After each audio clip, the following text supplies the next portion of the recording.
That's all right. So, I'm going to put this one here in. No, that's on the microphone, that is. On the little table. Right, the little blue thing, yeah. All right, are we, we are live. Would you like to join me in our karakia? Whakataka te aho ki te uru, whakataka te aho ki te tonga, kia mā kina ki uta, kia mā taratara ki tai, e hia ki ana te hatakura, e tiro, e huka, e hohunga, tihei,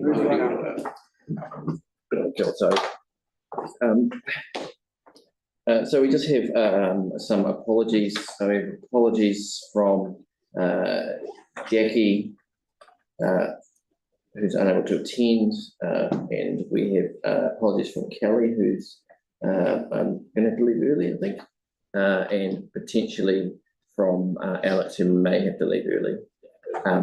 Any other apologies? Right. Possibly from me for early departure as well. Thank you. Possibly from you. Possibly from me too. And possibly most of the people around the table, but possibly not. All right, thank you. So we have two items. We have the Pukeko Centre update. We have Andrew and Tom. If you'd like to join us at the table, Cool. Just so that you're aware, in case you didn't hear, we are being live streamed. So your voices and video will be beamed out to many thousands of people watching. Awesome. So we've got you down for just a quarter of an hour. Yep. So you've got a few quick things you want to go through. So you want to give us your presentation, and then we can ask any questions afterwards. Sure. Push the button. You haven't sent the request. Cool. Awesome. Sent a lot of this. So look, I think I've met most of you, but for those of you that I haven't, so I'm Andrew West. I'm one of the committee members at the Waitai Centre. Tom Galloway, who's our full-time sports facilities coordinator. So we really just wanted to come today and just give you a bit of an update on where we've got to. Most of you will be pretty familiar with the facility. I think most of you have probably been in the facility, but just good to bring you up to speed on sort of where we've got to, the road ahead for us for the next 12 months. And then Tom will talk a little bit about the programs that he's been delivering into the community and the stuff that he also wants to achieve for the year in front of us. So by way of background, I think most of you are probably pretty aware of the facility, joint venture between the Parklands Bowling Club and Parklands Junior Rugby Club. Started post-earthquake when both were sort of homeless as a result of damage and things to their facilities. Got together to build a new pavilion, which quickly morphed into a community sport and recreation hub. When we did a bit of research, or the committee at the time did a bit of research, realised that most of those facilities, or a number of facilities that community groups and sports and recreation groups used in our area, had been either completely destroyed or were no longer fit for purpose. So over the course of the next few years, fundraising effort was put in place, and the pavilion, which was two modern learning classrooms from Freeville School, were relocated, and that opened 2018 for about a $1.3 million exercise. And then we've subsequently raised another $2.3 million to get the multi-use sports and rec hall opened about the middle of last year. And shortly thereafter, completed the breezeway, which is just an adjoining building, which is toilets, locker rooms, changing facilities, and connects the two buildings together. So it's all a nice seamless sort of infrastructure now. So yeah, we've been up and running since about the middle of last year, and fair to say, and Tom will talk a little bit about this, we've been really pleased, not surprised, we knew the need was there, but been really pleased with the level of activation and the number of user groups that have gone through that place already. And that's with not a lot of advertising. Most of it's just been through word of mouth or connections that people within one of the founding clubs have got. And we deliberately haven't done a lot of advertising yet because we want to finish it off properly. And that's kind of what this year is all about. So the last stage, if you like, is to get the car park complete, sealed, site locked down, so it's all nice and tidy for everybody. And we're just in the process now of getting that costed up and getting some funding applications underway to hopefully get that work completed this year, and we'll be done. So before I hand over to Tom, I think the other important thing is just to once again thank the community board. As I said, you're all pretty familiar, but you've all been really big supporters and advocates for the Pukeko Centre throughout the journey, and I don't think we would have got a number of the funding grants that we've received and the funding assistance had it not been for the support of a lot of people involved in the community board. So we're forever grateful for that, and obviously really keen to continue your support of the facility. So I'll hand over to Tom, and then pleased to answer any questions that you've got of us. This is going to be a new experience. Awesome. As Andrew said, I'm Tom, so I'm the sole employee at the Pukeko Centre at the moment.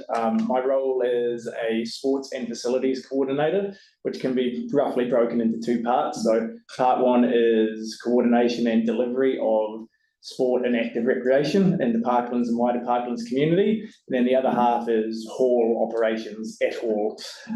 So kind of name of the game since how the hall's been opened is let the demand dictate what we do in the hall.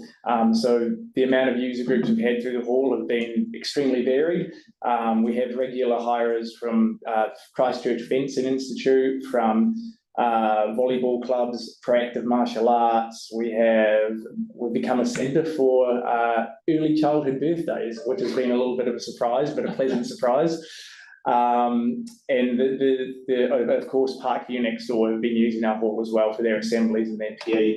But yeah, the key thing in terms of activating the hall or from usage of the hall is, let's see what the community would like to use it for, and then we can build around that. In terms of myself and programs that I've been running, key thing again, so for this entire year, the key phrase that I keep saying to myself is variety. So we don't want to be targeting a specific group within the community. So just a few programs that I've got going already. We have over 65 strength and balance that we run on Wednesday mornings out of the hall. Gold coin donation. I have a couple coming. If anyone has any, people who might want to come along, please suggest them. We've been doing bowl sessions both in school with Parkview and after school bowl sessions. So with the help of Parklands Bowling Club, a few of the coaches there have been generously giving their time to put that on. We've been in school stuff. I've got boys leadership groups I've been running at Parkview and Waitai, which I can go into more detail about if you so desire. And also Girls Get Going. So Girls Get Going we're targeted at girls from lower socioeconomic households who may not have the access to sport and active recreation that the opportunities that other people might. So I work closely with Waitai, Queen's Park. We've also got some nature play coming up for under fives, trying to make the most of the sun while it's still there. And we're collaborating with the Fencing Institute to hopefully bring fencing to the east and hopefully base it out of the hall. So trying to work together that way and try to eliminate some of the barriers that people have for fencing. In terms of the rest of the year, I'd like to keep delivering these programs and widen the scope of them and bring some new ones in, dependent on feedback I receive from schools and the communities. Thank you. Just a quick question of mine. Do you have any martial arts in your? Yes, we have a group called Proactive Martial Arts. So it's run by a gentleman called Mark Thornton, who's actually might live in Brighton, but he's East Side native. He works out of there twice a week.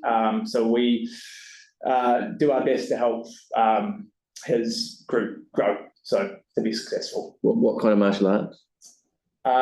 He does. I'm gonna get this wrong. My girlfriend does it. It's Jiu-jitsu. It's not jiu-jitsu. It's shizoku. Anyone picking up? It's a form of karate. Oh, okay, yeah. Is he a carpet layer? Yes, he is. Yeah. Trying to get into the full-time karate business though. If anyone has any non-martial arts questions, Greg and then Joe. Your capacity around school hours, how busy are you through this outside of school hours, rather? Outside of school hours, in terms of delivery. Yeah, I mean, obviously peak times are sort of at 3:30 to 8 o'clock sort of thing. For schools. So even Oh. hiring in the hall. Hiring space, yeah. Oh, we're pretty full. So at the moment we have 4 days or 3 days permanently hired, and then we have sort of like a weekly kind of agreement, and then we have a user group from the Filipino Basketball Association who uses it on Thursdays and Fridays quite regularly, and then Saturdays can vary quite a lot depending on the need. And what you find is, as Tom said, is that particularly coming into winter, we have to turn people away because as soon as you get where you get every football club in the area, every netball team in the area wanting to hire it, so we have no problem. It's actually probably the quietest time is during school hours, which is why it's great that Parkview use it so much. And it's like, there's so much stuff that's going on. Are you, as an individual, trying to do all that? Are you too stretched for that, or do you need more support or more staff around you to do more? I like being busy. Busy though. Yes, yes. Sometimes one of the benefits of this role is the committee allow me to have quite a lot of yes, autonomy. That's the word.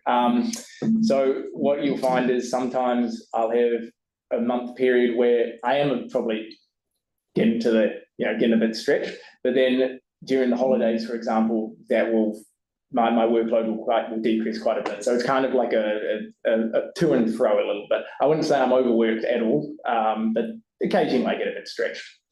And the one last thing is around equipment needs. There's like the council have a program of Give, Great. Is there any things particularly that you're short of sports-wise that may have been donated as pre-love sports gear that could be of use to you? Oh, that's a good question. Jackie actually gave me a bag of on that note, a bag of swim gear from Give Gear Get Great, and we ended up putting it on our community, on our Facebook page, and it was lapped up by the community within 2 days. If for us anything we need in particular, I think we're quite sorted at the moment for the demand or for the user groups that are coming in, but I'll keep that in mind, potentially. I think our biggest challenge is probably ensuring the operational funding, because the funding grant provided been great in terms of CapEx funding, but in terms of trying to get that sort of ongoing operational funding, it's our endeavour to be reasonably self-sufficient. So over the course of a couple of years, build the patronage so that it is self-funding. But certainly for that first year or two, we've got a number of operational funding grants, and at the moment, that's probably our key challenge, is making sure we've got enough tin in the bin to keep the lights on and Tom paid. Is the main thing. Yeah, that's what I was asking. Your last one was if you buy a whole bunch of sports stuff when you've got other things. Yeah, so we were very lucky that we got a fair chunk of that provided as part of the actual build project. All right, Joe and then Alex. Yeah, over 65 class, Tom, is that on? That's on Wednesday mornings, 10:30 to 11:30. Wednesday, 10:30 to 11:30. We'll put that out there and see if we can get some more people along. When will you find out, Andrew, about the car park funding and how much you need? Yeah, we're just getting it costed at the moment, so we hope to have quotes in by the end of this week, so by tomorrow, and then we've got an application into a couple of funding grant providers, so I should have some news maybe by the end of March as to how we're tracking on that. Yeah. Thanks. All right, Alex. It would be great to get updated on the car park. Yeah. I just wanted to quickly acknowledge Tom and say thank you for your hard work at Parklands at Play. It was a really wonderful event, and it was run really, really well. And I really enjoyed popping down. I'm sure Joe did as well, and everyone else. So just thank you. Awesome, thank you. That means a lot. The feedback we've got from that is overwhelmingly positive so far. So thank you. And it was really busy, which surprised It's good. Kelly? Thanks, guys. Just in terms of, are you aware of A-Town boxing at all? Based out of Aranoa? So that they run boxing training for young guys, and that it's quite transformational for some of the young people who've got involved in it. I wonder whether it'll be worth having a chat to them at some stage, maybe for this, the benefits for some of the locals. Just sort of, it's great that karate's there, another great sort of sport to teach a bit of discipline. That's awesome. And I think boxing's something kind of simple that people would probably really enjoy. So I know Jamie, Jackie could probably put you in contact with them. She is the with ATM. Cool. They're an amazing organisation. Really good stuff. Yeah. And the other thing was fencing, really, the fencing people got in contact with me, sort of said, who should I talk to? They were pretty quick, so hopefully be able to work something out there. It's really kind of a unique sport that I hadn't really thought of, that would appeal to many people. So anyway, keep up the good work. Awesome, thanks, Cameron. All right, any further questions? I've just got my hand up.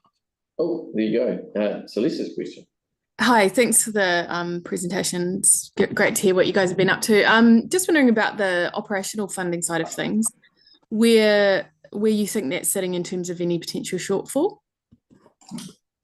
Yeah, good question. So, look, it's a little bit of best guess at the moment, Celeste, because this is the first sort of year of operations. But the budget that we're working to is we're probably about 45,000 lights. But that's pending 2 or 3 funding grant applications. So if we have success there, we'll be fine. But if we don't, then there is a bit of a funding gap there that we need to try and solve over the course of the next 3 to 6 months.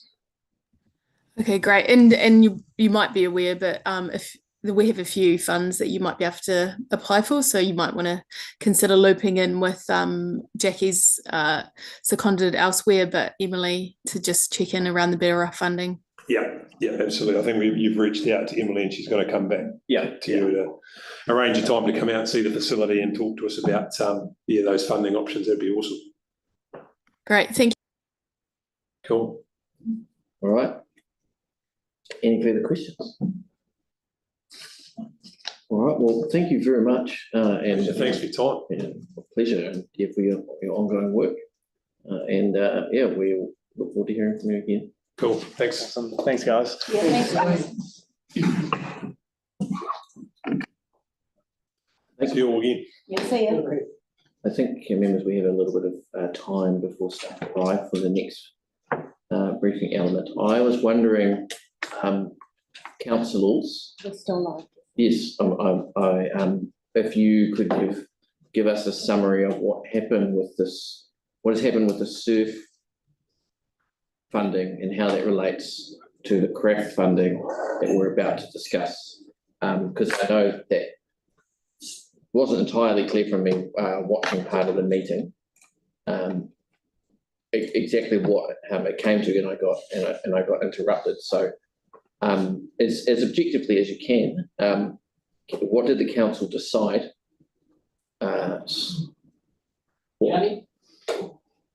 Sure. Okay. So, do you want me to refer to what's in the report, or do you just want an update on what we actually decided? I have read the council the F&P report. Right. Okay. So I was aware of what was being decided, but other members may not be.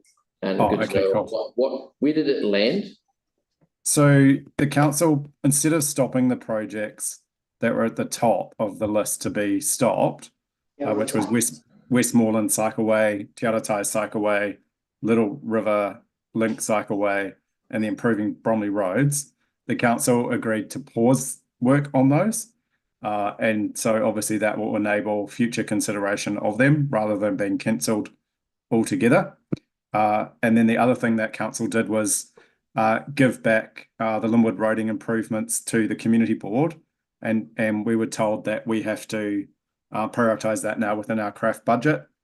But we don't know what the budget is, the total budget is for that. And we don't know what the updated craft costings are. So it also then talked about the Schedule 2 projects, which the government has funded. And those ones are just proceeding, basically, which is School Safety Linwood, Little River Cycle Connections, Linwood bus stops, and the slow speed neighbourhoods. And because they paused those other projects at the start, they said that the staff will now begin work on the Ferry Road active transport improvements, Condawave Street renewals, Glandovey Road West and Idris Road transport improvements, Burwood Marihau intersection, the Unicycle connection, and the MCR that goes for the major cycleway for Otakaro Avon from Fitzgerald to Swans, and a shared path in Gardner's Road. And essentially, that's where council got to. So those last projects that you mentioned, Yanni, were ones that had been deferred to create so that there was capacity to deliver the surf projects, right? Yeah, correct. Yeah. Sorry, you were saying? Oh, so the other main thing is that we will not be consulting as part of the long-term plan on these projects. So there's nothing in the consultation document, and really it's up to the community to make submissions, but there's nothing specific in terms of the LTP that is mentioned. So really the key thing is people can make submissions to the long-term plan on any of the above projects if they wish to see them, continue or not, or changed. But I think the other main message from staff was that because of the lack of urgency now to get these ones done, it does give us more flexibility and time to look at the scope, look at the design, and work with communities to get improvements. Yep. Thank you. That was a very helpful summary. Does any of the other two councillors want to say anything? Or we do have staff just arriving, so we'll give them a couple of minutes. Did you want to add anything, Kelly or Celeste? No, I mean, it was a pretty good summary. It is a bit confusing though, because some of those projects were deferred as part of SURF, like the MCR in New Brighton, but then it was put back on the annual plan as part of the annual plan amendments process. And then it was deferred again as part of the long-term plan, and it's been put back in the budget as part of the reshuffle of the SURF. So getting to the bottom of that's a bit confusing. True. Kelly? Yeah, I mean, look, it's a bit of a shame. I thought some of those projects had great merit, but I expressed at the time my frustration with going through the process with Waka Katahi, because it felt a wee bit rushed with some of the projects, particularly the Westmoreland one.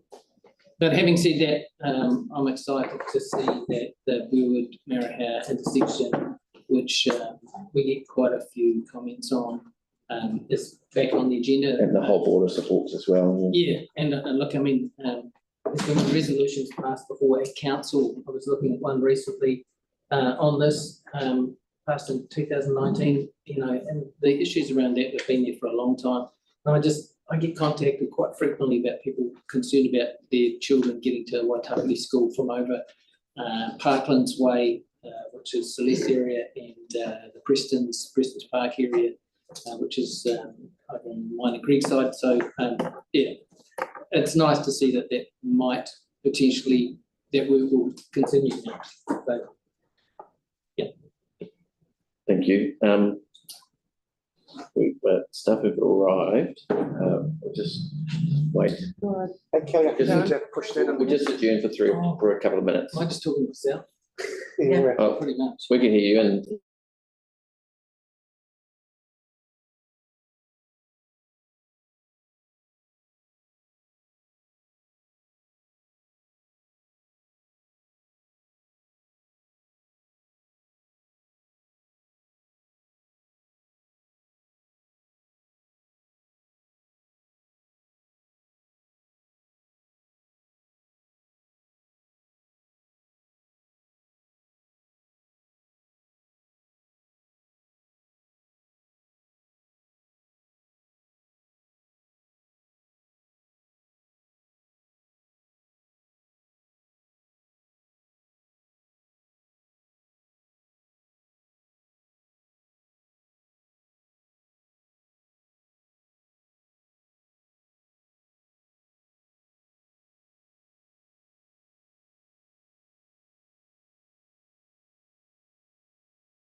using the gavel.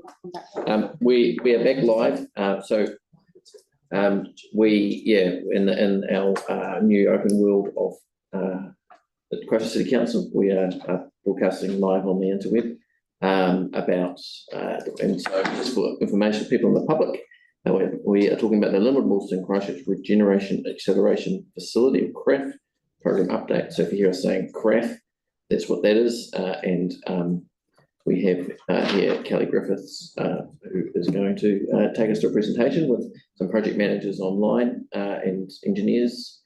Now, I think there are a few of us here who are quite passionate about these projects, so it might be best if you take us through presentation and we save questions. That would be great. Yeah. So just hold your questions for at the end, please.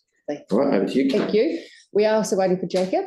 He's imminent, I hope. So Jacob is our, so you all know who he is, but he's our planning manager of planning and development as well. And as a guest, we also have Samita. Not participating today. Samita's in our project management office, so he just wanted to come and see how the boards operate. So, sorry. Thank you. Yep. Sorry. So Samita's just here observing. Oh, that's very loud. Welcome. Thanks for having us today. We also have online 3 of the project managers from our team, and they are the PMs who have actually been working on the CRAF projects to date. So they're here to give you a short description on each project and also to answer any questions that you might have as well. So we've got Lisa Bigger, Chris Stridham, and Andrew Cameron. Now, Andrew's got a bit of a rough deal today because he's taken over 3 of the projects from Georgie, who's recently just went on maternity leave last week. So he's getting up to speed on the projects. So between us, we will try and answer any questions that we can on those projects that Andrew has taken over. So we'll leave the questions to the end. That's great. Introduction to Jacob. Hello. Hi. Thank you. You get a punch it, Jacob. You get a punch it. Not quite. Do you want to do the purpose or should I do it? This was the one slide Jacob was going to do, but I'm happy to do that now. So we have committed to giving all the community boards that have CRAF money in the areas 6 monthly updates in person and in between updates by memo. So this is the 6 monthly update in person. However, today we also have an additional purpose as well. We would like to seek some guidance from the board about which projects in the approved CRAF, Linwood and Woolston CRAF project should be prioritised for delivery. I know that there has been a memo I sent before Christmas and the briefing cover sheet, which explains that as we've been working through the projects, we know that the majority of the projects are over the project budget. And that's why we need you to prioritise the projects today because we won't be able to afford to deliver them all within the CRAF program. So the Linwood and Woolston CRAF program is a fixed amount of $6.5 million. Normally, for non-CRAF projects, we would, if there was a project overrun in budget, then we could go back to the transport program and ask for additional funding. And it is a facility that is generally available to us. However, in this instance, that's not available. The $6.5 million for Linwood and Woolston is the 6.5. It cannot go over that. So that's why we're here today to give you some information and answer your questions in the hope that you'll be able to give us some guidance on which projects we proceed with and which projects that we don't. Sorry, can you explain why that money is not available in case we're not all aware? Sure, yeah, sure. You go for it. So the CRAF funding, the Christchurch Regeneration Acceleration Facility funding, was given to us by the government. There was a $40 million pot of money that went into 3 different buckets, essentially. $5 million went to public transport, $5 million went to safety priorities, which are not area-based, they're just for quick improvements all over the city, and then $30 million went to roading and transport improvements over 5 geographical areas in Christchurch. So that $30 million has been spread over the 5 areas, but the money it's kind of been ring-fenced purely for this purpose. So the our normal transport funding that we deliver our other projects on is not available. The commitment that we have made is that we will deliver as much as we can within the CRAF program. Thank you. Do you want me to do that? Did you want me to do that? Sorry, I thought you were going to. No, Oh, yeah, something else. no. Okay. So as I said earlier, so we've now got updated cost estimates. We know that we aren't going to be able to deliver all the projects that were previously approved in the program. I'll just go to the next slide. So a bit of background. Back in April 2022, there were 10 projects that were approved in the Linwood and Woolston CRAF program, and they were approved by the then Linwood Central Heathcote Community Board.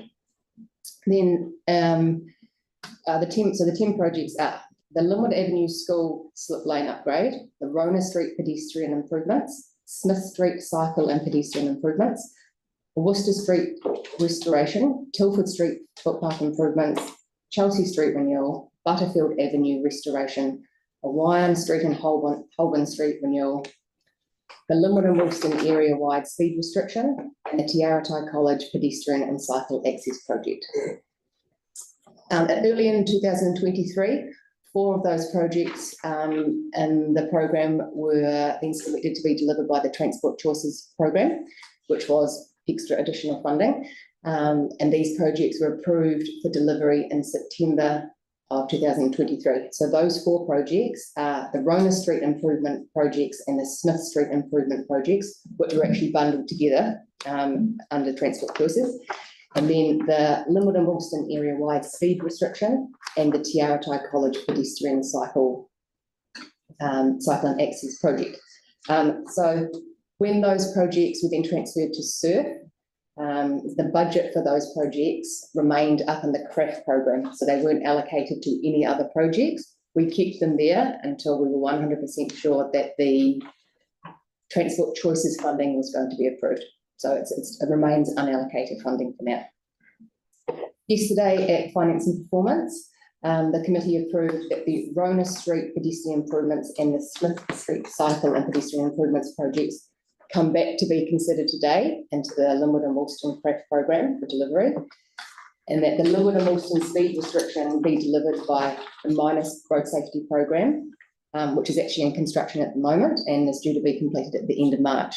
So we do not need to consider that project today to be included in the Linwood and Woolston CRAF program. And the Waitai College pedestrian and cycle access project, it was agreed yesterday that will be considered for funding in a future LTP, and that also doesn't need to be, long-term plan. And so that also does not need to be considered in the Linwood and Woolston CRAF project program today either. So as I said before, we now know that the majority of the estimates for the projects are higher than the budgets. So I would like to provide you with a bit of information about each of the projects, so you can try and acquaint yourself and therefore kind of work out where they should sit on the list of priorities. So we have prioritised the 8 remaining projects in the programme. You'll see at the top there's 3 that have been prioritised high. So they have been prioritised high because the consultation has already taken place, so therefore there is already a commitment in the community that these projects will be delivered, and they have been approved for delivery. That leaves 5 remaining projects there, which are the bottom ones in yellow. So for these, the consultation in the public has not taken place yet, so there's been a minimal, if any, commitment in the community, and they have not been approved for delivery. And so there's Cindy, is it possible to move? Yeah, thank you. So there's also just a running tally of the estimates down the side there. So I'll now pass you on to the project managers online. They'll just work their way down the list and just give you a really brief explanation of what each of the projects is.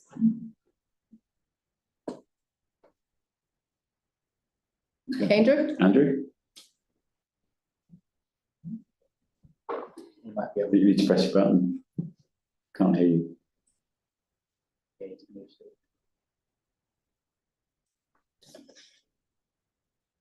Yeah, you're on. Go, Andrew.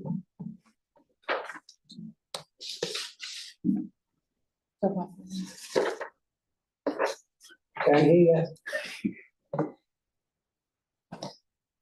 Okay. I can talk about this, it's okay. So the first project on the list here is the Linwood Avenue School slip lane upgrade. This was one of the top priority projects for the Linwood Central Heathcote Community Board. And so this scheme was consulted on last year. It was approved by this board, Coastal-Burwood-Linwood board, in September of last year. The detailed design on this is almost complete, and the construction is planned for the April 2024 school holidays in about 6 weeks' time. So we have the contractor on board. They are ready to go, and the school is extremely supportive of this project. Yeah, so that's why it's being categorised as a high priority. I'd add the estimate on this has come from the contractor, so we have a level of confidence in that. Certainly the top three, we've had contractors involved to date, so those estimates are probably pretty good.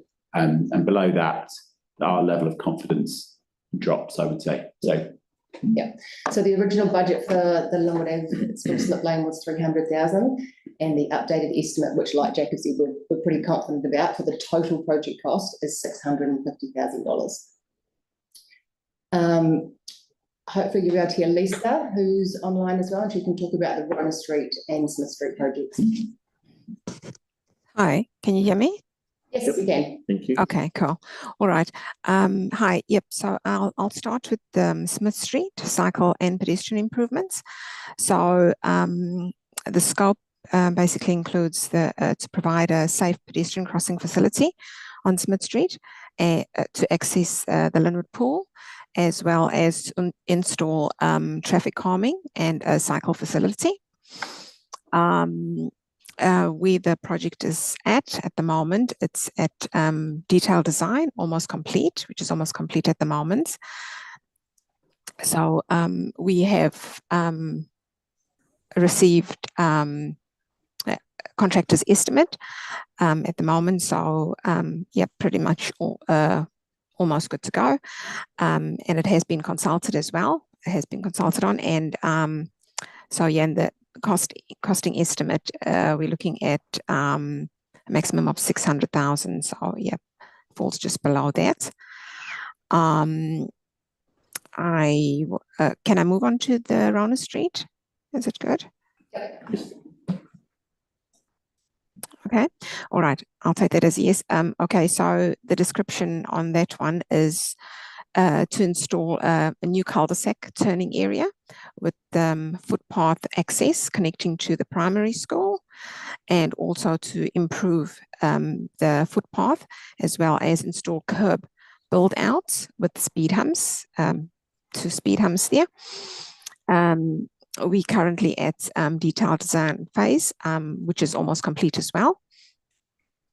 And we've also received the contractor's estimates, costing estimates.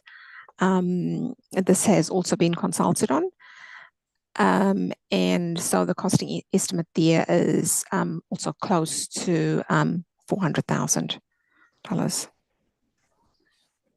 at the moment. Yep. Thanks, Lisa. So both of those 2 projects were schemed and consulted and approved under the Transport Choices program. Well, I should add, Linwood Ave was also consulted at the same time. So while it was never part of Transport Choices, it was consulted at the same time, so we could get better engagement from the community. And the really good thing about the Rona Street Improvements project and the Smith Street Improvement projects is that because previously they have been Transport Choices, all the project costs to date have been covered by Transport Choices. So we're now just looking, we only need to cover what there is, so to build it and all the staff costs around the remaining staff costs moving forward. So that's been a win. I'll just check. There's no issues with that, eh? Sorry, I was just looking something up. What was that? On the first 3, we don't have any issues with, eh? We're just.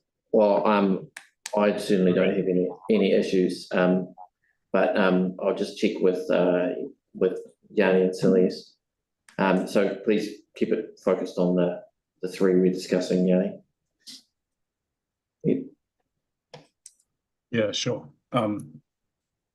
Yeah, just so basically, sorry, just wanted to check how much has been spent to date on each of those out of the total. So the Feb 24 estimate, out of the 400 and the 600, how much has already been spent to date and won't be part of our funding from CRAF?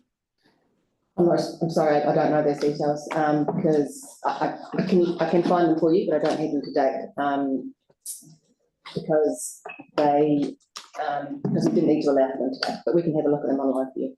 Yeah, I guess the whole thing I'm struggling with this is that how are we going to engage the community around the reprioritization? Like we did engage the community over the CRAF projects, as you know, a number of them came through community engagement, not the specific designs, but actually the general sort of things that we wanted to do. So I guess I'm just concerned that we would commit to projects ahead of having a public engagement around the priorities, but also actually just to kind of clarify that the Rickett and CRAF project for the Bradshaw renewal was able to get a change request, although I don't know where the money came from in terms of the change request. So it'd be good if you could just clarify, because I think Linwood Ave also had some additional money as part of a change request approval. The Bradshaw Terrace project did request additional money, but that came from the Rickett and CRAF program. So that was money that was unallocated up in the program specifically for any overspends in the projects in the Rickett and CRAF program. Right. And the Linwood Ave, I'm not aware of any additional funds. That 300,000, which is still current, is the original 300,000 that it was allocated. Right. Okay. Yeah, I mean, my feedback is we need to look at going to council for additional funding. I feel very uncomfortable cutting stuff off here without going back to the community and having a good conversation about which ones are priorities. Okay, thanks. My view is that we have some projects here that we can do and that we can agree that we should do them.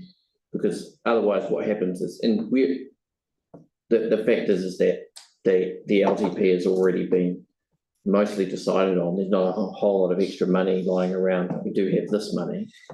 I don't want to hold these projects up that we all will hopefully support. Can we just agree with, is there actually any actual opposition to funding these projects, these top three projects? No, not here. Yeah. So are you agreed with that, Yanni and Celeste? No, I don't agree with that. I don't think we can make decisions today either. No, so we're in the interregnum between the new system, and so as a compromise, we are making sure that this is live streamed, and we are asking the staff in the open to prioritise. They have suggested these three, and I think that if we want these projects delivered, then we should get on and deliver them.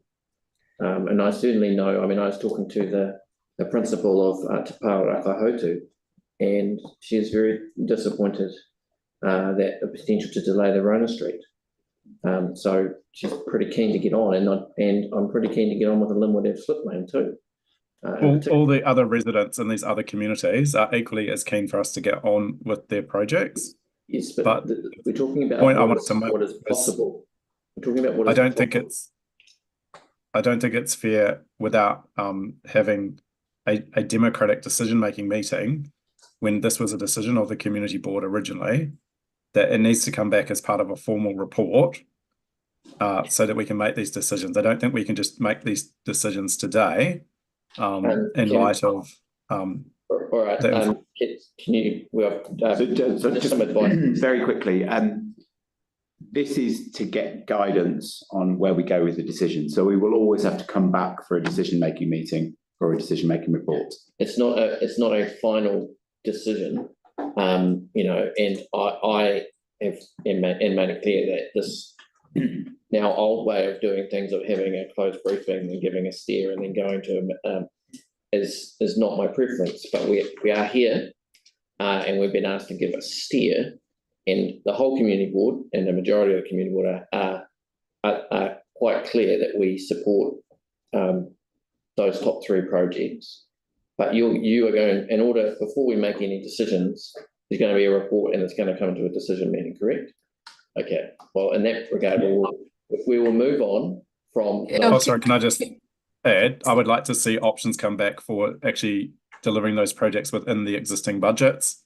So I think there needs to be an option to rescope and change some of the designs so that we can fit those projects into the budget. So when the report comes back, I think that's important. Honestly, we have projects that are almost completely designed and ready to go. You've got contractors lined up. These projects need to get done. I'm sorry, I'm not willing to delay these projects. I will not agree to that. We can talk about the other projects, which are nowhere near as further along, but I just think we're wasting time, Yanni. We're entitled to get options when it comes as a decision-making report, and I think that's an option that needs to be put on the. To rescope it. To rescope it when it's already been designed. That's just not sensible. We certainly couldn't rescope the top 3 because they've been approved in their current form. A consultant on them approved in their current form. So what I'm saying, and I think that the board agrees, that we look forward to receiving the report on these 3. And then we can move on to talking about the others. Just to reiterate about the following up with a decision report, we're aware that there is an approval decision report from April 22, and that a new report would need to supersede that. However, we just need some guidance on what to include in that report. Yeah, we can't just come up, I guess, it wouldn't be a good use of time if we put in what we thought should be included in it without having a chat with you and seeking guidance from you about what should be included. Now let's talk about. I think so. Let's try to talk before too. Yeah, sorry, I can't see the hands on the. If we. I just wanted to say, because it's hard to give a steer on something when you're not on camera, but I just want to say that I'm supportive of carrying on with these. I think it's sensible. All right, thank you. So with that, we're going to draw a line under those. Thank you. Sorry, Paul, can I just one question of clarification on Linwood Ave? Just because, my understanding is it was already approved. So I'm just concerned, given the construction is for the school holidays. What is the question? Oh, has that upgrade already been approved? And if so, will construction still happen in the April 24 holidays?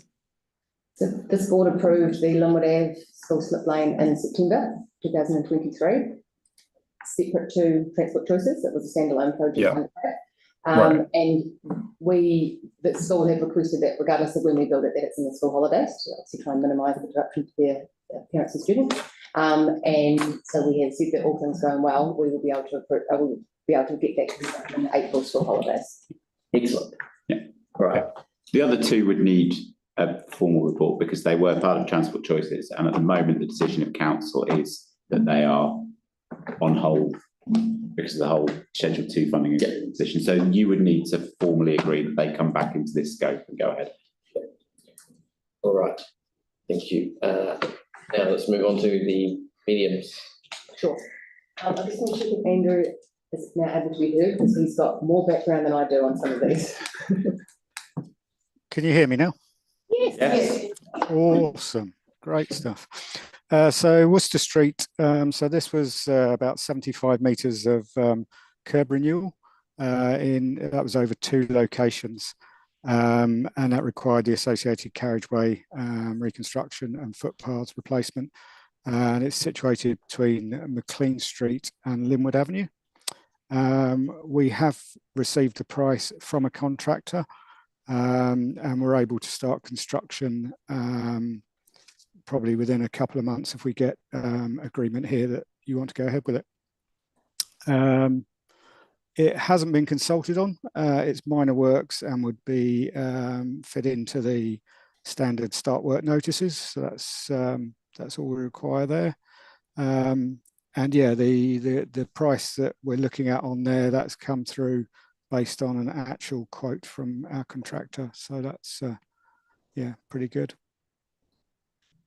Can I just clarify, over on this running total, under this column over here, so all these projects up, including Butterfield Ave, come to $5.6 million. Yes. So we could, with the CREF project, we can get all of those done. Minus the Waion and Holbert Street renewal. Yes. In theory. In theory, and we are jumping forward a bit, but you'll notice that for the Chelsea Mill and the Butterfield Avenue restoration, the schemes are in the very early stages for those. The previous project manager who was working on Waion and Holbert, Butterfield and Chelsea and Worcester, she indicated a couple of months ago that the estimate for Waion Street was likely to be Waion and Holbert, was likely to be considerably over budget. So she instructed the team that were working on the scheme to just pause on those other two until we had an estimate on Waion and Holbert, not realising that it was going to be as significantly higher than the budget. So the estimate, where I'm getting to with that is that the estimates for Chelsea and Butterfield are very, very high level. They're on a very high level scheme. They're not detailed, and so therefore they carry a higher risk. Right. Okay, sorry to interrupt there, Andrew. I just wanted to clarify. That's absolutely fine. Yeah, that's all I've got for Worcester Street, unless you've got questions on it. Any questions about those projects specifically? Okay. Yeah, I had one. Yanni? Oh yeah, can we get a copy of the scheme? I think it would be helpful to know actually what's being delivered as part of these projects, especially because the community board won't have seen Rona, Smith, and we haven't seen Worcester. So is there a document where we can see what the actual schemes and this are that have been completed?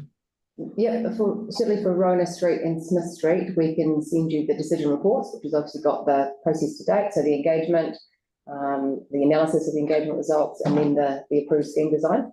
That's certainly the ones with the most, well, the top three have certainly got the most information available. But what about for Worcester Street? I'm just trying to get my head around, there's a major cycleway going down there. There's some pedestrian crossings that we've put in. There's some crossings at the end I think we're putting in. There's been some resurfacing already happen.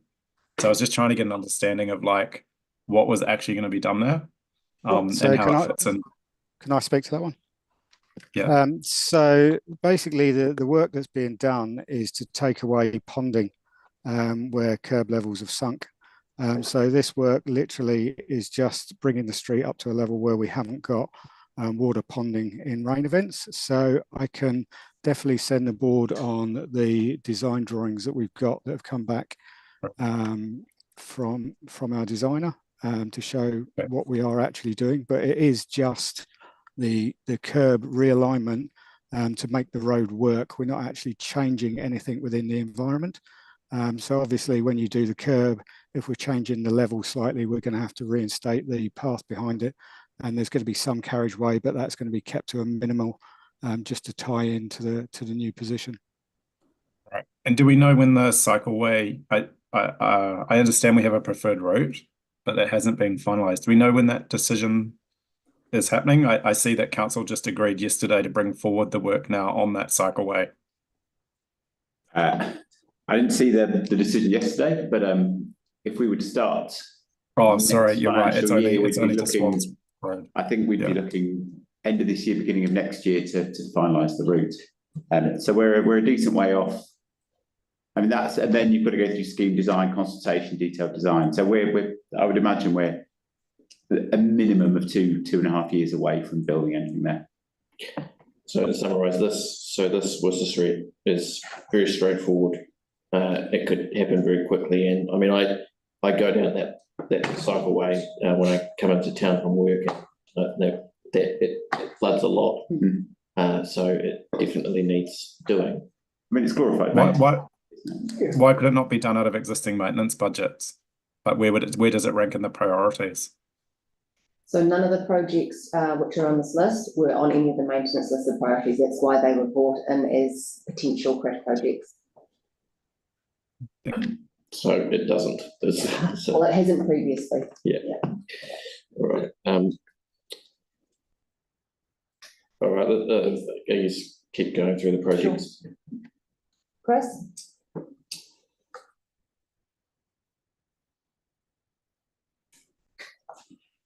Chris, are you there? It's not me too. Okay, I can talk about that. So the next project down, thank you, is again, it's a smaller project. It's a footpath improvements along a section of Tilford Street. It's about 200 metres of Tilford Street, which has got pretty bad condition footpaths. So it's just a resurface, essentially. That could begin in the near future as well. Again, would not require any consultation or board approval. It's essentially just we would deliver a start with notice and say, hey, great news, just letting you know that this work is being done. So it's got a pretty the estimate for this is only about $100,000. So it's one of those smaller kind of quick win projects. The previous board, when they approved the projects in this program, they really went for a real mix of larger projects and smaller kind of quick win projects. Just as a bit of background as why these two are a bit smaller than the others. And I myself have tripped up walking down Tilford Street. I've door knocked it quite a few times, and I think, oh, bloody council. Alex. Yeah, I guess my quick question is just what's the reason for it dropping from 260 to 100,000? Is that just because we've got an updated estimate, or is something changing in the scope? It's just got an updated estimate. Okay. Yeah. Can we hear Chris now? I can see him. I can see Chris now. I don't know. Chris, have you got anything extra to add about that? I think that was it. You can't hear him again. You can't hear you. It's pretty simple. All right. Okay, that's pretty straightforward. Yanni. Yeah, thanks. Yeah, I mean, this one was just supposed to have been done, and I'm sort of struggling what hasn't been done by now, but just there is an issue happening now with parking, and I don't know if it's in the same area as where the footpath is. Sorry, do you think this project should be done? Yes, I want it done. That's all we need to know at this point. Can we just, because we only have a certain limited time, if you want to talk about another aspect on the same road, then please talk about it offline. I'm just flagging that there may be a need for some community engagement, that's all. Cool. Let's your support for it is noted. Any other questions about this? Not the road, the project. All right.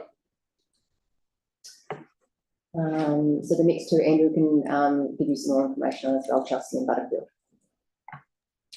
Yep, so Chelsea Street, the scope for that is 120 metres roughly of boundary to boundary renewals, and that's between Russell Street and Pamela Street. And then there's 300 metres of curb renewals / replacement with associated footpath repairs, and that's between Russell and Linwood Ave.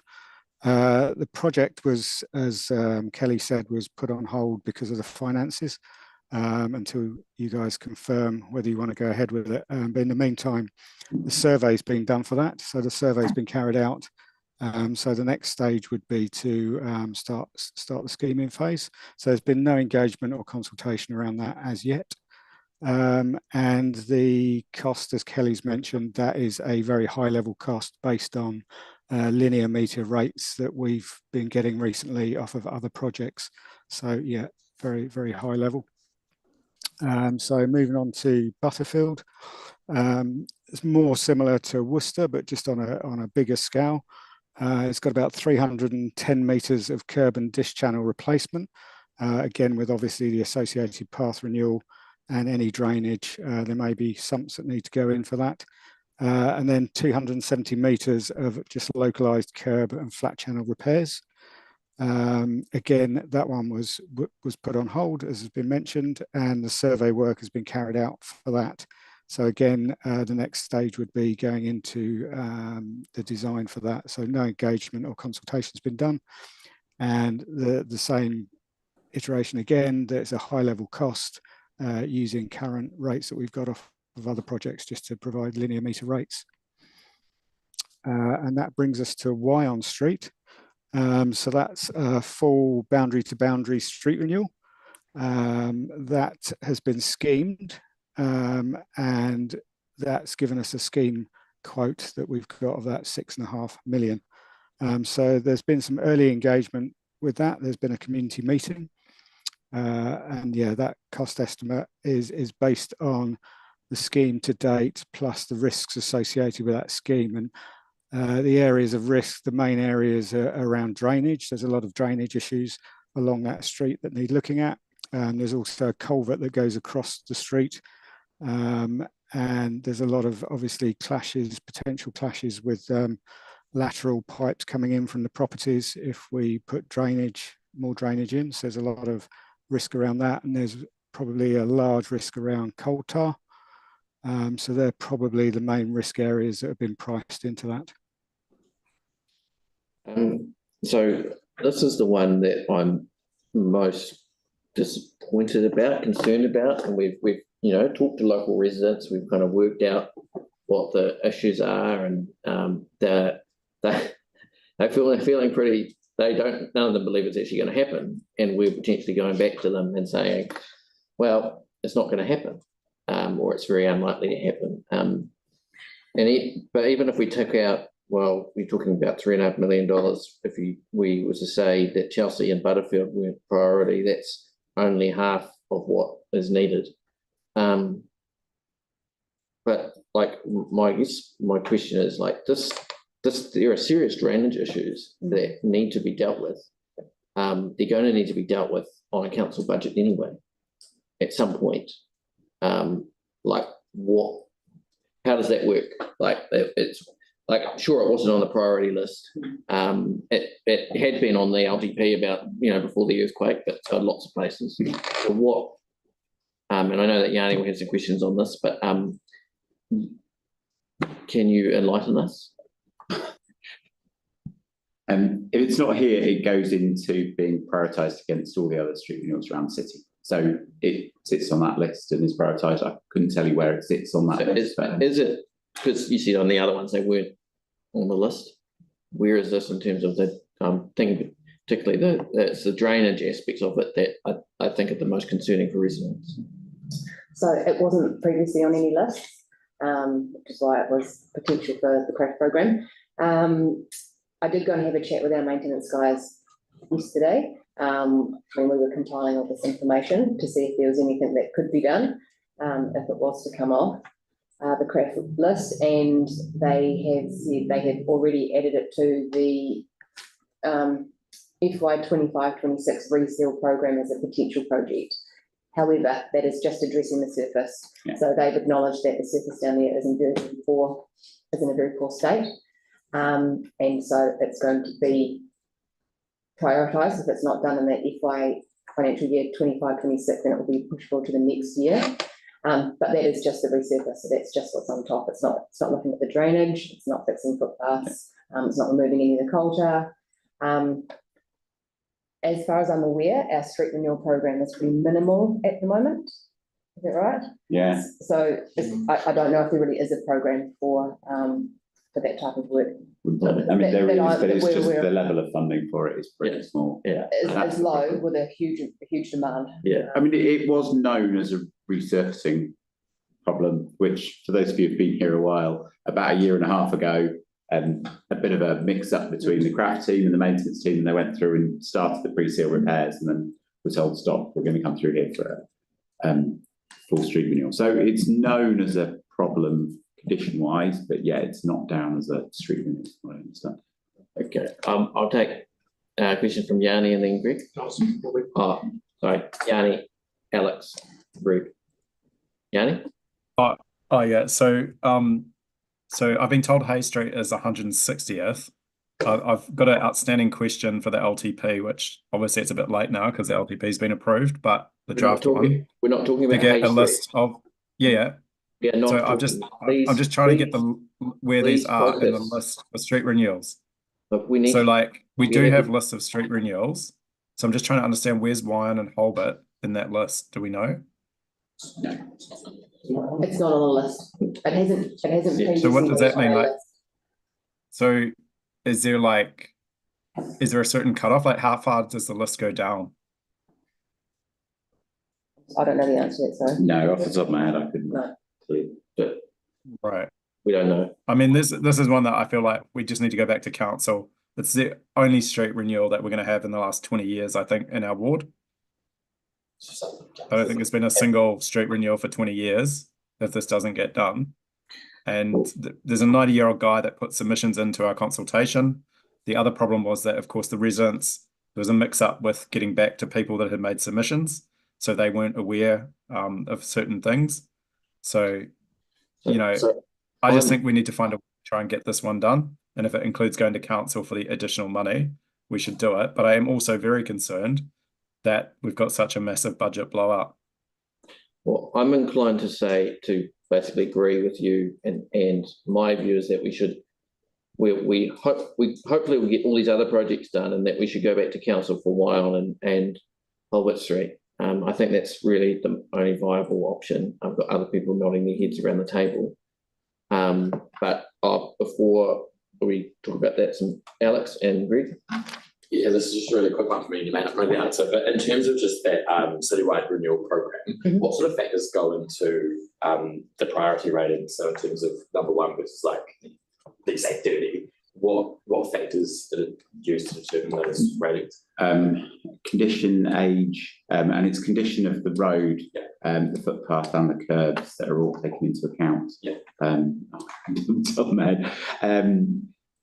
How it's related to other projects gets quite high weighting. So where we do MCRs, we tend to end up doing road renewals down the side of them. So there's those sorts of factors. Off the top of my head, No, that's not. but they're those sorts of things. Yeah. Cheers. Thank you, Greg. A couple of things. Do you know how many metres of renewal there is between Holbert and Wyong? It's about 500 metres. It's about 435. Oh, I knew something about that. It's about 430, about 150, isn't it? We looked at it the other day. Which It's of that kind of About order, 500. yeah. But it's a more complicated than Butterfield and Chelsea, right? It's incredibly wide, Yes, it is. and I mean the Canberra the road is quite steep, It is. so yeah, there's a lot of complicating factors. And the other one, the drainage issues in that area, is it particularly more at one end of the street or the whole thing or the middle, or what sections of the drainage issues the worst on that street? I think it's across the whole street, but Andrew may be able to answer that question. Yes, so I think I may have led people a little bit astray. Then when we talk about drainage issues, I was talking about the risk associated with the estimate that was put together. So the water does sit in the pipes there on a very high storm event, and that is the cost, that you've got to create enough volume within those pipes to hold that water so you don't get flooding. So it's not necessarily that the issue at the moment, but to actually reconstruct it and put pipes in. When we change the profile of the road, the water won't be captured in the road, it will be captured in the stormwater system underneath, because the curb and flat channel will give a different profile to the road. So that's probably the main thing. We're changing the catchment from on the surface to within the pipes. So there's a bit of work. Obviously they've schemed it, but within detailed design, it would become more apparent what's involved, pipe sizes and things like that. So it's the water, I think, sits in the pipe for sort of 75% of the street in a heavy rain event. So yeah, that's got to be factored into the stormwater design. Does that help? Thank you. It's a bit more about Wyong and Holbert. So to put that really simply, the deep dish that's down there at the moment, although it's very old and not in the best condition, it holds a lot of water. It's got a lot of capacity to hold rainwater. And when we replace it with nice new Cuban flat dish, it holds a lot less. So therefore, the infrastructure that we need to get under the road to be able to convey that water costs a lot of money. Yeah, you effectively end up with a pipe under where the curb is, or you end up having to upsize the main surface water. Yeah. And then that often has knock-on effects on laterals to houses, and if they're old. So yeah, it can get quite messy and expensive quite quickly. And unfortunately, it's information that we often don't know until we actually get in there and start doing investigations about how much, what the effect of that is going to be on the cost. And just also on Wine and Holbert, the team have looked at a number of different options to try and get the project or a variation of the project within the budget. And there isn't anything that would actually offer any value down there that could be done within the project budget. Yep. So at the moment, we get lucky and everything sticks with the current budgeted prices. Would the investigation works and planning and design come in with the remaining budget of that, and that be something? And how would that progress the project with its already having all that stuff done? If we've got the funding there set aside for it in this schedule of renewals and things, with all that pre-planning work that has been done, will that help? Sure. So the very bottom of the page there, you'll see that there's already been almost $200,000 spent on Wine and Holbert to get to this point. So there's already been a fair amount of investigation done. Part of that money has been spent on going back and trying to look at different options to see if there was some way that we could mould it to get it to fit within the project budget. So there's obviously, every time someone looks at it and spends time on it, then there's a cost to that. So a fair bit of work has been done. So if the project was to be not delivered by craft, but was to be picked up by another pool of money, council money, then that information that's already there could then be used towards the delivery of it in the future, and that's already been paid for under the craft budget. Sorry, no, you can quite just in relation to that. So is it, if it's already got some money allocated out of this, is it more likely to be picked up out of some other budget, or does it really change anything? I don't think that it would change. No, in theory it shouldn't, no. But certainly, I would say experience over the past few years has been when government turns up and says, here's a lump of money. Yeah. Have you got anything you can go and do? If you've got a design, you can say, haha, this is nearly done. Yeah. It puts you in a very strong position. So with our normal renewals programme, it shouldn't do, but yeah, it's certainly, like I said, it certainly puts you in a strong position if something else turns up. Tim and then Joe. Three Waters really interests me.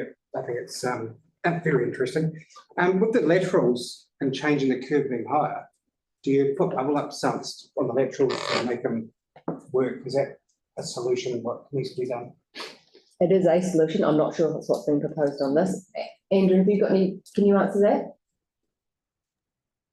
There was two possibilities in the scheme phase. One was putting the drainage in the swales and having a pipe through the swales, or putting it under the curbs and having bubble up sumps in the curb. So they were two options that were looked at and would go forwards. Interesting. I just looking at the cost, I can understand how it's getting there. Yeah. Joe. And general pipes are very, very expensive. Yeah. Underground pipes are very expensive. And particularly if you start hitting coal tar, because then everything you dig out has to go to Cape Valley, and you have to refill it with virgin material, so it becomes, Just with pricing, with these estimates, are they estimates that you've received through just one contractor, or is it gone up to tender? It varies. Sorry. Andrew. Were you talking in general, Joe, or in general about the specific? And just in general, with the estimates that you've got that have increased quite drastically. Yes. Do you usually get your pricing from one contractor? For this, so we do have a contractor that's been approved for this craft program, which is okay. So they do the whole lot of the works. Yes. They do, but where we think that work can be done cheaper, say by under our existing maintenance contracts, then we go for them for pricing as well. So the Tilford Street is actually proposed to be actually delivered under our maintenance because they can provide a cheaper rate than Tilford Hogan.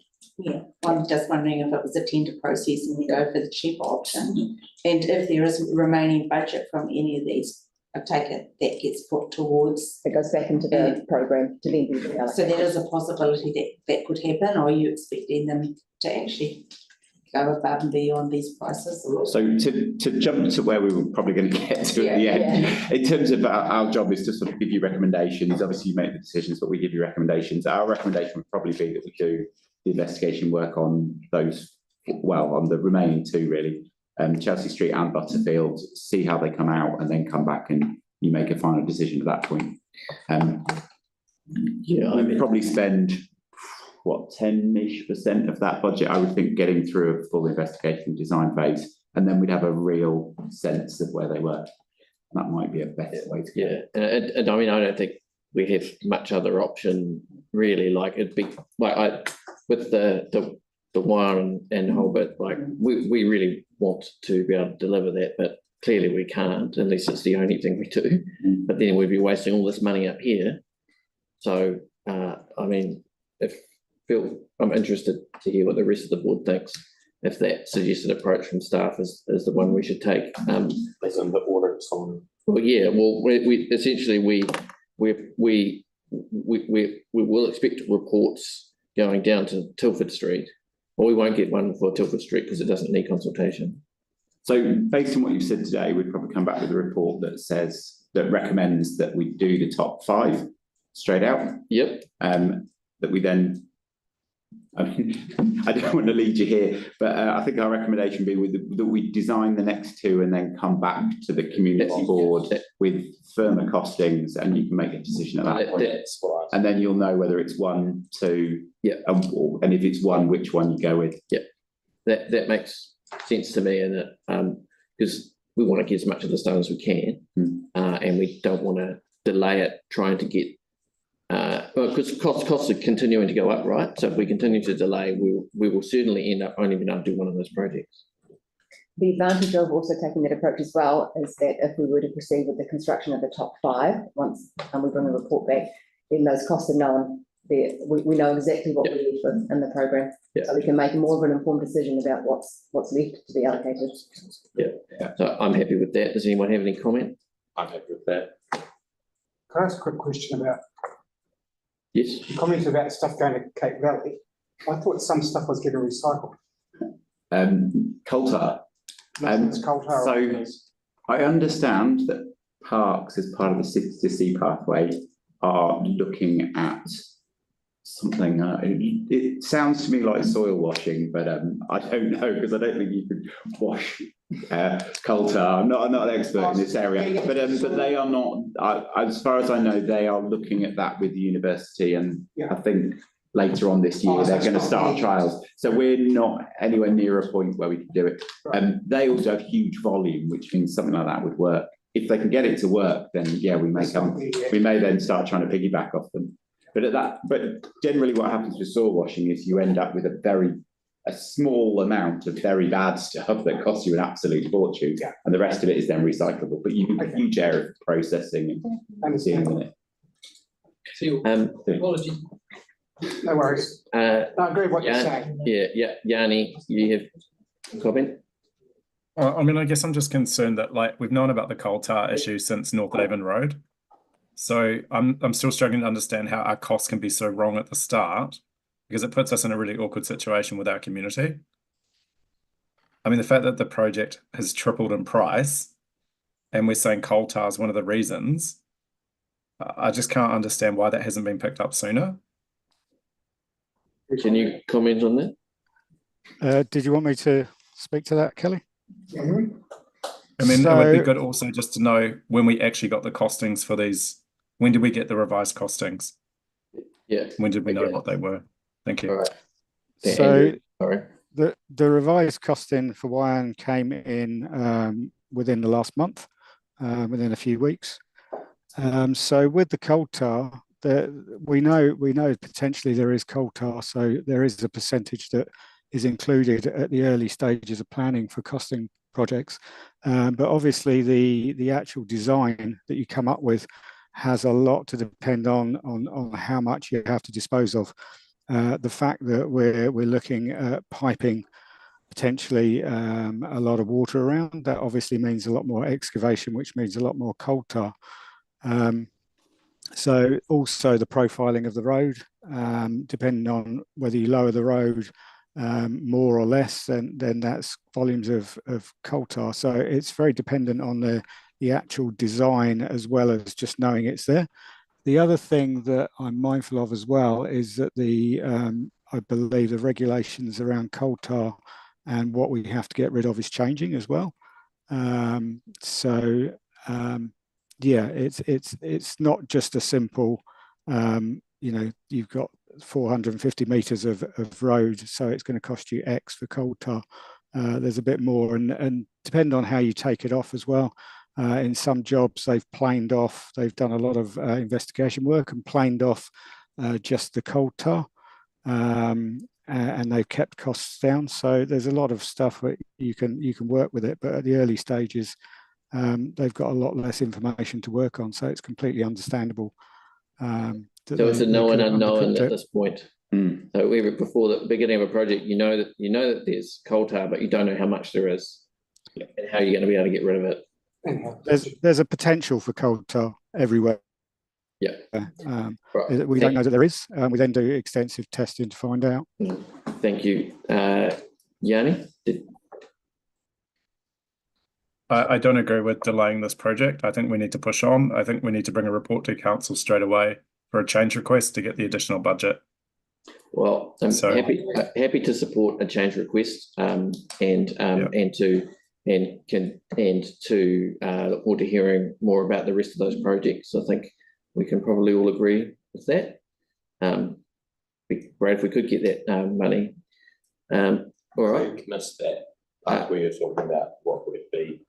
So, and Greg, I think that the board is indicating that we know about the top three, and that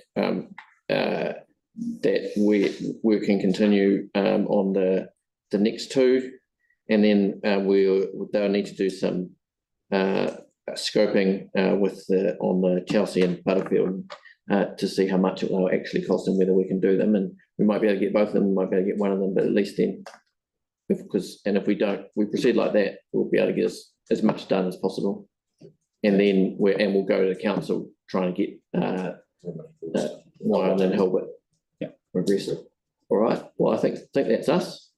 So thank you very much and very clear. And thanks everybody online too. Yeah, thanks guys. If you'd like to join us in our karakia whakamutu. Just before you do, Paul, I just want to thank staff for live streaming the meeting. Thank you, appreciate it. Cool. Yeah, that's good.